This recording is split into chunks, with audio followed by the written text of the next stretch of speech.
Film शुरू होती है और हम जंगल में एक बच्ची को देखते हैं जिसका नाम वीरा था। वो अपने डॉग को ढूंढ रही थी पर तभी वो कुछ देखकर चौंक जाती है। जब उसकी मॉम आई तो वीरा की गोद में उसका डॉग था, उसके अंदर चाकू घुसा हुआ था। वो अपनी मॉम को कहती है कि मॉम, इसने रोना बंद कर दिया है, यानी उसके डॉग की मौत हो गई थी। अब वीरा की मॉम एक दिमाग के डॉक्टर को बुलाती है। वो वीरा को एक डॉग वाला खिलौना देकर कहता है, ये लो, अपने डॉग से खेल लो। तो वीरा कहती है, मेरा डॉग मर चुका है, मैं कैसे खेलूं भला। असल में डॉग की मौत का वीरा को बहुत सदमा था, जिस वजह से उसका इस डॉक्टर से इलाज हो रहा था, क्योंकि उसने सबसे बात करना ही छोड़ दी थी और डॉक्टर के इलाज से वो बेहतर होती जा रही थी, बात भी करने लगी है। इसके बाद हम देखते हैं कि वीरा अपनी मॉम के साथ गाड़ी में बैठकर कहीं जा रही है। उसकी मॉम का नाम ओल्गा था। ये दोनों एक घर के पास आकर रुकती हैं, जो ओल्गा ने हाल ही में खरीदा है, क्योंकि ओल्गा का डिवोर्स हो गया है और वो अपनी बेटी वीरा के साथ इस घर में रहने आई है। वीरा को घर काफी पसंद आया। ओल्गा अपने एक्स हस्बैंड, जिसका नाम विक्टर था, उसे मैसेज करके कहती है कि हम नए घर में आ गए हैं, जो हम दोनों को बहुत पसंद आया है। वीरा भी नॉर्मल हो रही है और इस तरह वो अपने हस्बैंड को खबर करती रहती है। जैसे ही रात हुई, लाइट्स टिमटिमाने लगती हैं, पर इस पर ओल्गा का ध्यान नहीं गया और वो वीरा को उसके कमरे में सुलाने चली गई। फिर जब वो अपने कमरे में जा रही थी तो एटिक का दरवाजा खुला हुआ देखती है, जो हालांकि पहले बंद था। तब हैरान होकर वो चेक करने गई। एटिक खाली था, बस वहाँ एक बॉक्स पड़ा हुआ था। ये बॉक्स भी ओल्गा ने पहले वहाँ नहीं देखा था, इसलिए वो इसे खोलकर देखती है, जिसके अंदर एक डायरी और बहुत सारी छोटे छोटे चीजें पड़ी हुई थी। इसी के साथ उसे नीचे से आवाज आने लगी। वो सोचती है ये वीरा होगी जो नींद से जाग गई है और ऊपर मेरे पास आ रही होगी, पर जैसे वो उठी उसे ऐसा महसूस होता है जैसे कोई परछाई मेरे पास से गुजरी है। पर उसने सोचा ये मेरा वहम होगा, मेरी ही परछाई होगी जिससे मैं घबरा रही हूँ। इस चीज पर वो ज्यादा ध्यान ना देते हुए अपने कमरे में सोने के लिए चली जाती है। अगली सुबह उसने एजेंसी को मैसेज किया, कहती है कि आपने तो कहा था कि पूरा घर खाली है, पर एटिक में बॉक्स है जिसके अंदर डायरी और कुछ सामान है, जरा पता लगवाइए कि वो किसका है। खैर आज वीकेंड था, जहाँ विक्टर वीरा को लेने आया हुआ था, क्योंकि कोर्ट के मुताबिक वीरा बाकी दिन अपनी मॉम के साथ रहेगी, जबकि वीकेंड पर डैड के साथ। वीरा भी खुशी से अपना सामान पैक करके आ जाती है जाने के लिए, क्योंकि उसके डैड ने वादा किया था कि वो उसे घोड़े की सवारी करवाएगा। लेकिन अब विक्टर ये कह देता है कि बेटा,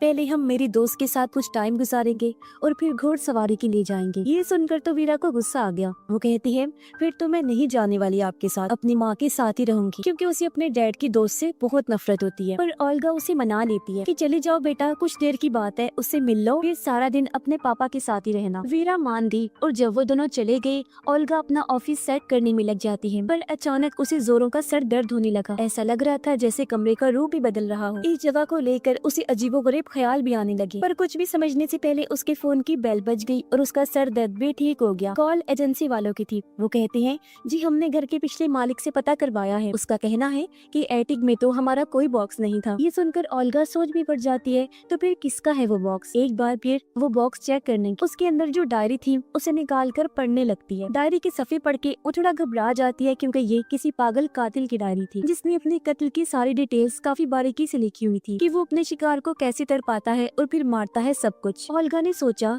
नहीं, ये बॉक्स अब एक सेकंड भी मेरे घर नहीं रहेगा। ये सोचकर वो बॉक्स को घर से बाहर कचरे के पास रख देती है। फिर वो एटिक की सफाई करने गई, पर ये देखकर उसे झटका लगा कि बॉक्स वहीं पर पड़ा हुआ था, जिसे वो कुछ देर पहले कचरे के साथ रख के आई थी। वो फिर से एटिक में आ गया। ओल्गा घबराकर घर से बाहर जाने लगी, पर तभी विक्टर की कॉल आई। वो तो और डरा देने वाली बात बताता है कि वीरा ने अपना हाथ ही काट लिया है और हम हॉस्पिटल में हैं। ये सुनकर तो फौरन ओल्गा हॉस्पिटल पहुंची, जहां विक्टर के साथ उसकी दोस्त भी थी। ओल्गा कहती है, आखिर तुमने उसे चाकू दिया ही क्यों? विक्टर की दोस्त कहती है, मैं किचन में काम कर रही थी, वो मेरे पास आकर जिद करने लगी कि मुझे चाकू दो, मैं आपके साथ काम करवाऊंगी। हालांकि मैंने चाकू उससे लेकर रख भी दिया था, और उसने दोबारा चाकू लिया और अपना हाथ काट लिया। लो बताओ, ये कोई बात है? ओल्गा सोचती है, कोई हाल नहीं, कितने लापरवाह लोग हैं। तभी डॉक्टर आया। वो बताता है कि आप लोग घबराए नहीं, कोई खतरे वाली बात नहीं है, बस 4-5 दिन रोजाना उसकी पट्टी चेंज करनी होगी ताकि वो ठीक हो जाए। अब ओल्गा उनसे कहती है, अच्छा मैं जा रही हूँ, अगर वीरा ने मुझे देखा तो मेरे साथ चलने की जिद करेगी, मैं उसे कल लेकर जाऊंगी, क्योंकि नया घर है, मैं कुछ काम करवा रही हूँ। पर हम जानते हैं कि वो झूठ बोल रही है,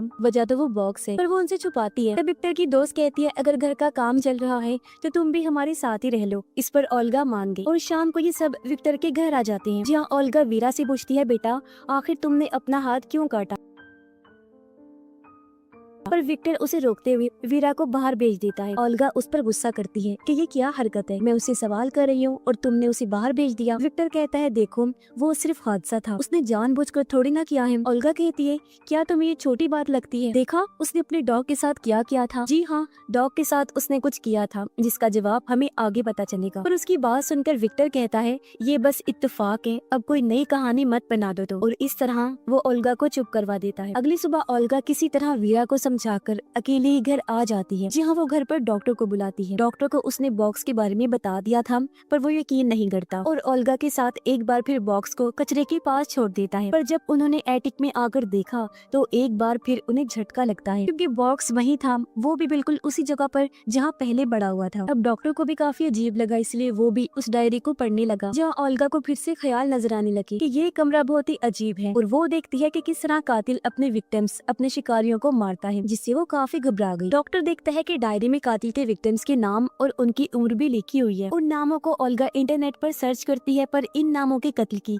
कोई भी न्यूज उसे नहीं मिलती। इसलिए ओल्गा कहती है हो सकता है ये सारे कत्ल जो डायरी में लिखे गए हैं वो सिर्फ ख्याल हो। तब डॉक्टर कहता है कि कत्ल करने की जो टाइमिंग्स लिखी गई हैं और जो डिटेल्स हैं उन्हें देखकर लग नहीं रहा कि ये ख्याल है। जैसे कि एक विक्टिम को जब मारा तो उसे 6:45 पर होश आया, लेकिन फिर 7:45 पर उसकी मौत भी हो गई। बॉक्स में से उन्हें एक इयररिंग्स की जोड़ी मिलती है जो कुछ पुरानी लग रही थी। और इन सारी चीजों से ओल्गा काफी परेशान हो जाती है क्योंकि उसने अपने सारे जमा किए हुए पैसे घर पर लगा दिए थे। इसीलिए वो सोचती है सब कुछ बेकार में चला गया। उसे समझ नहीं आ रही थी मैं अब क्या करूं। अगले दिन भी ये दोनों डायरी को देख रही थी जहाँ एक औरत का स्केच बना हुआ था जिसकी शक्ल काफी हद तक ओल्गा से मिल रही थी, लेकिन उसके माथे पर बस चोट के निशान थे। तब डॉक्टर कहता है मेरी एक दोस्त है जो राइटिंग एक्सपर्ट है, वो ये डायरी देखकर पागल कातिल के बारे में सब कुछ बता सकती है और ये भी क्या जो इसमें लिखा है वो कातिल नहीं लिखा है, साथ ही और भी कई सारी बातें। तभी विक्टर वीरा को घर छोड़ने आता है और जब डॉक्टर वीरा के हाथ पर पट्टीबंदी देखता है तो उसने पूछा बेटा ये तुम्हारे हाथ पर क्या हुआ है। वीरा जवाब देती है कुछ खास नहीं, बस छोटा सा एक्सीडेंट हुआ था। इतना बोलकर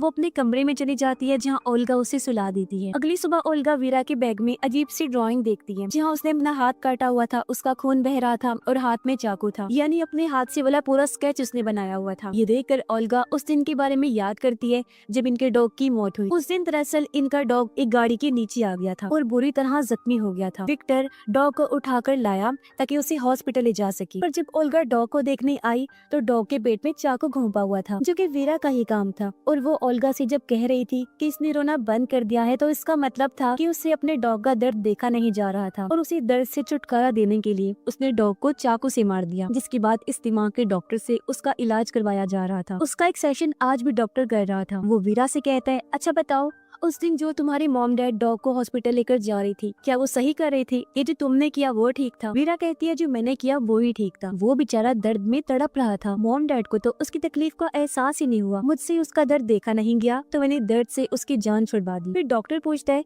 अच्छा उस दिन तुमने अपना हाथ क्यों काटा। वीरा जवाब देती है सारी गलती मेरे पापा के दोस्त की है, उसे आता ही नहीं मेरा ख्याल रखना। दरअसल उस दिन वीरा ने अपना हाथ बेजानबूझकर काटा था ताकि वो विक्टर की दोस्त पर इल्जाम देकर उसे कसूरवार साबित कर सके क्योंकि वो उसे पसंद जो नहीं थी। अगले दिन ओल्गा और डॉक्टर राइटिंग एक्सपर्ट के पास जाते हैं, उसे पागल कातिल की डायरी देते हैं। डायरी की हर चीज को गौर से देखने के बाद वो बताती है कि इस डायरी को 3 हिस्सों में बांटा जा सकता है। पहली 2 जो विक्टिम्स हैं उन पर जुल्म करने की, उन्हें मारने की पूरी डिटेल्स लिखी हुई है, लेकिन जो तीसरा विक्टिम है जिसका नाम मार्टिन है उसे शायद अब एक कातिल ने मारना शुरू किया हो क्योंकि उसकी कत्ल की कोई डिटेल नहीं लिखी हुई। हो सकता है अब एक कातिल ने उसे ना मारा हो। और हाँ, इन तीनों विक्टिम्स के अलावा डायरी में चौथे विक्टिम के होने के चांसेस भी नजर आ रहे हैं, जिसके बारे में कातिल ने साफ साफ तो नहीं लिखा, जैसे कि उसका नाम क्या है और बाकी डिटेल्स बस उस अनजान विक्टिम का बार बार जिक्र हुआ है। हो सकता है वो चौथा वाला विक्टिम ही पहला हो जिसके बारे में कातिल को इसलिए याद नहीं क्योंकि उसका कत्ल उसने बचपन में किया होगा। वैसे जो भी है वो कातिल लड़की काफी डिप्रेशन में लगी मुझे, उसके अंदर बहुत तकलीफ और बहुत गुस्सा भरा हुआ था।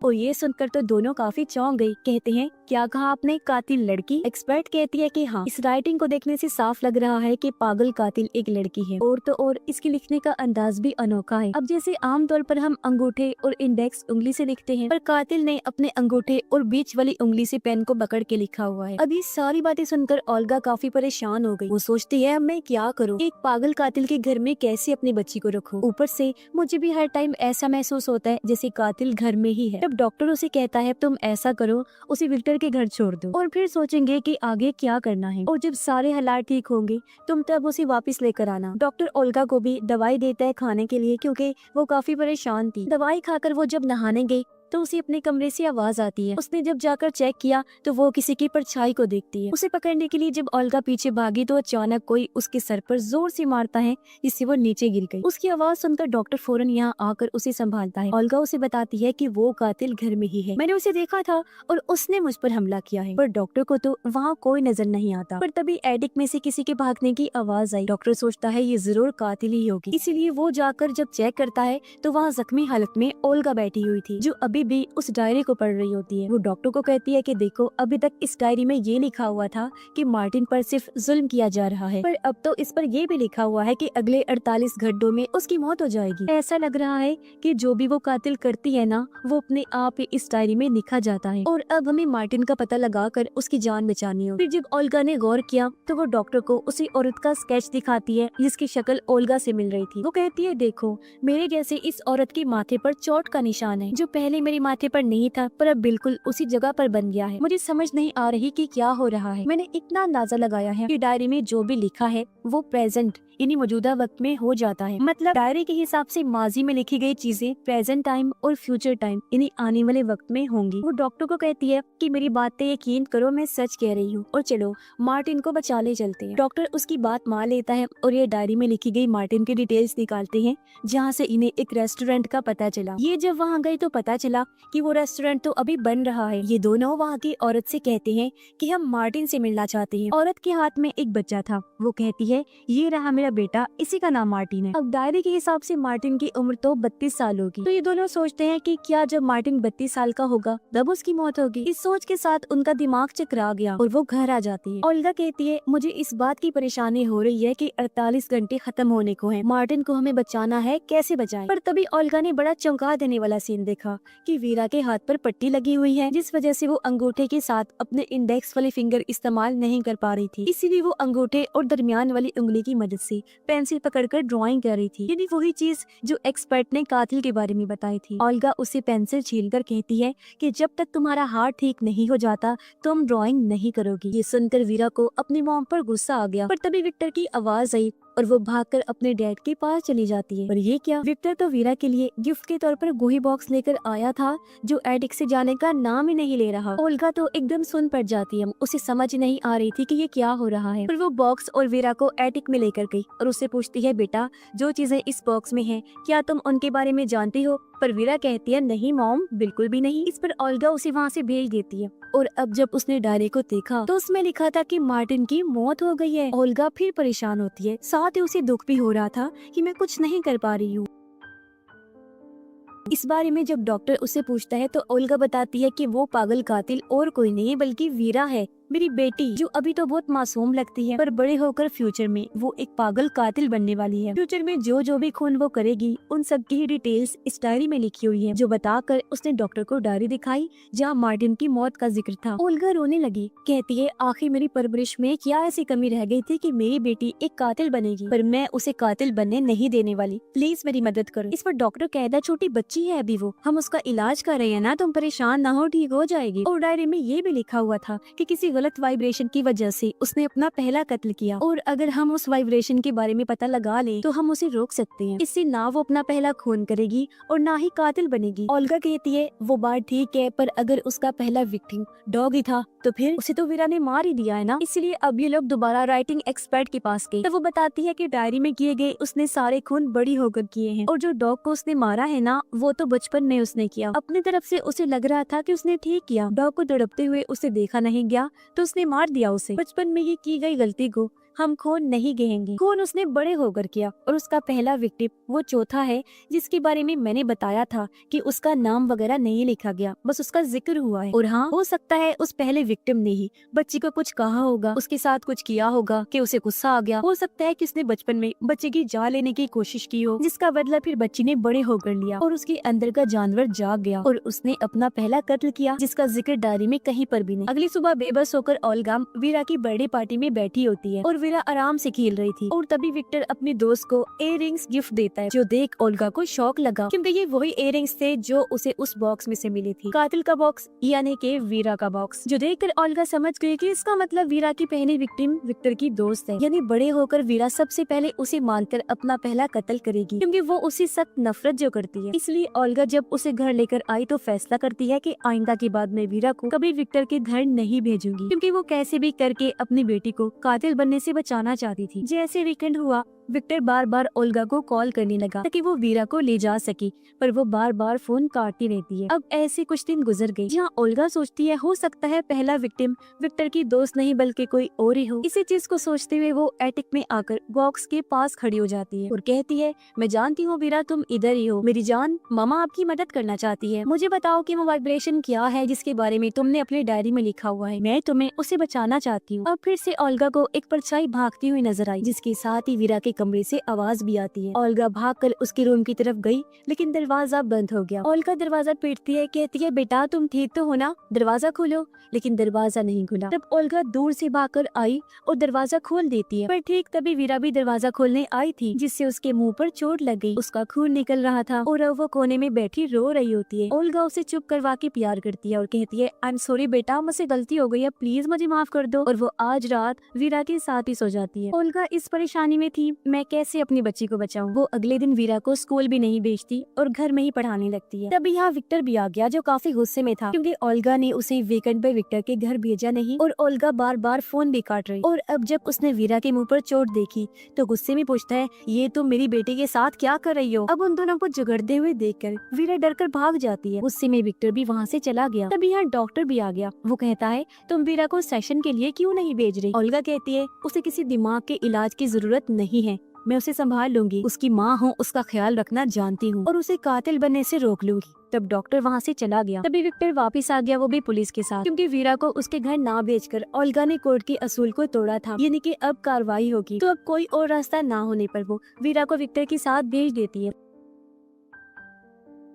रात को जब वो लोग खाना खा रहे थी तो विक्टर की दोस्त उसे कहती है, बेटा हम कल घूमने जाएंगे। तब वीरा बड़े गुस्से में उसके मुंह पर ही कह देती है कि नहीं, मैं आपके साथ कहीं नहीं जाऊंगी, क्योंकि आप मेरे डैड की दोस्त हैं, मेरी माँ नहीं। समझ आ गई। ये सुनकर विक्टर को गुस्सा आ गया और वो वीरा को डांट देता है। तब वीरा भी गुस्से में वहाँ से चली गई। उधर ओल्गा और डॉक्टर ये सोच कर परेशान हो रहे थे कि आखिर वो वाइब्रेशन क्या होगी जो वीरा को कत्ल करने पर उकसाएगी। उसकी जिंदगी में ऐसा क्या होगा कि उसकी पूरी जिंदगी ही पलटने वाली है। अब अचानक हर चीज हिलने लगी। इन्हें लगा कि शायद अर्थक्वेक आया है, यानी ज़ल्ज़ला। इनके साथ उधर विक्टर का घर भी हिल जाता है। तब विक्टर उसकी दोस्त भागकर वीरा के कमरे में आए ताकि उसे अपने साथ लेकर बाहर जा सके, पर वो मना कर देती है। कुछ देर बाद जब अर्थक्वेक रुका तो ओल्गा डॉक्टर से कहती है, कहीं यही वो वाइब्रेशन तो नहीं जिससे वीरा कातिल बन जाएगी। इसी सोच के साथ दोनों विक्टर के घर जाने लगे, पर रास्ते में अर्थक्वेक की वजह से काफी बड़ा पेड़ गिरा हुआ था। इन यहाँ फंस गए थे। उधर जब विक्टर और उसकी दोस्त सो रहे थे तो तभी चुपके से उनके कमरे में वीरा आई, जिसने हाथ में कैंची पकड़ी हुई थी। अब विक्टर ने अपनी दोस्त को जो इयररिंग्स दिए थे वीरा वो उठा लेती है, यानी कि ये इयररिंग्स इस तरह उस बॉक्स में आए थे। अब लग रहा था कि कैंची से वो उसका गला काट देगी, लेकिन बदला लेने के लिए वो बस उसके बाल काट देती है। पर अचानक विक्टर की दोस्त की चौंक कर आँख खुल जाती है। वो बौखलाते हुए उठ गई। तो विक्टर वीरा को बाहर लेकर गया,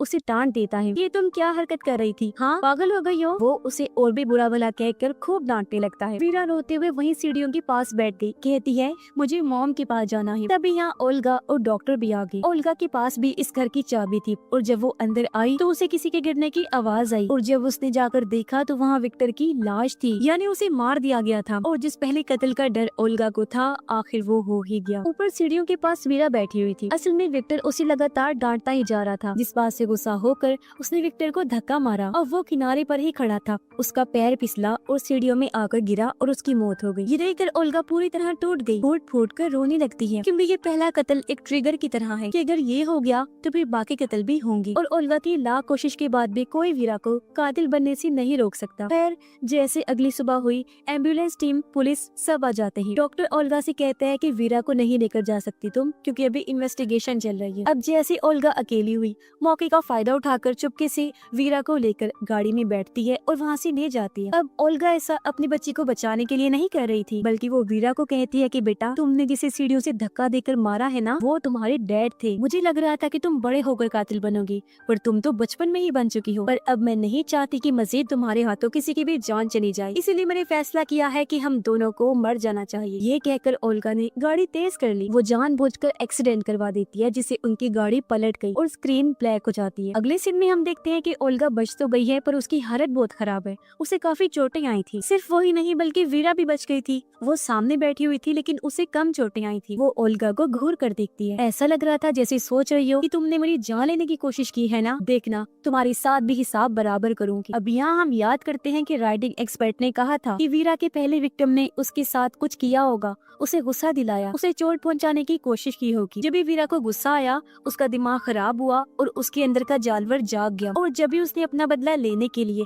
अपने उस पहले विक्टिम को मार दिया, जिसके बाद उसे इन लोगों को मारने की लत लग गई, जहाँ बड़ी होने के बाद उसने और भी लोगों का कत्ल किया। अब हम जानते हैं कि हालांकि विक्टर वीरा की वजह से ही मरा है, पर उसने तो वैसे ही खुद से दूर करने के लिए उसे धक्का दिया था। मतलब उसका इरादा अपने डैड को मारने का नहीं था, यानी वो बस एक एक्सीडेंट था। पर जैसा कि हमने देखा कि ओल्गा ने उसकी जान लेने की कोशिश की, तो तब बदला लेने के लिए वीरा पहला कत्ल ओल्गा का करेगी, यानी उसका पहला विक्टिम और कोई नहीं बल्कि उसकी माँ है। वो पहला कत्ल उसका करेगी। और बॉक्स बार बार इसलिए एटिक में आ रहा था क्योंकि अर्थक्वेक आने से टाइम ट्रेवल यानी पास्ट प्रेजेंट का पोर्टल वहाँ पर खुल गया था, जहाँ से ही बार बार वो एटिक में आया जाया करता था। क्योंकि इसके बाद भी कई साल वीरा उसी घर में रही और लोगों के खून, उन्हें मारना पीटना सब वो यही करती, जिसके बारे में उस डायरी में सब कुछ लिखा हुआ है। और इस तरह ये लूप चलता रहा और बार बार बॉक्स वापस आने के पीछे यही वजह है। अपनी माँ ओल्गा का पहला खून करने के बाद वो आखिर पागल कातिल बन जाएगी, जो सीरियल किलर होगी, यानी कि वो किसी को भी नहीं छोड़ेगी। और इसी भयानक एंडिंग के साथ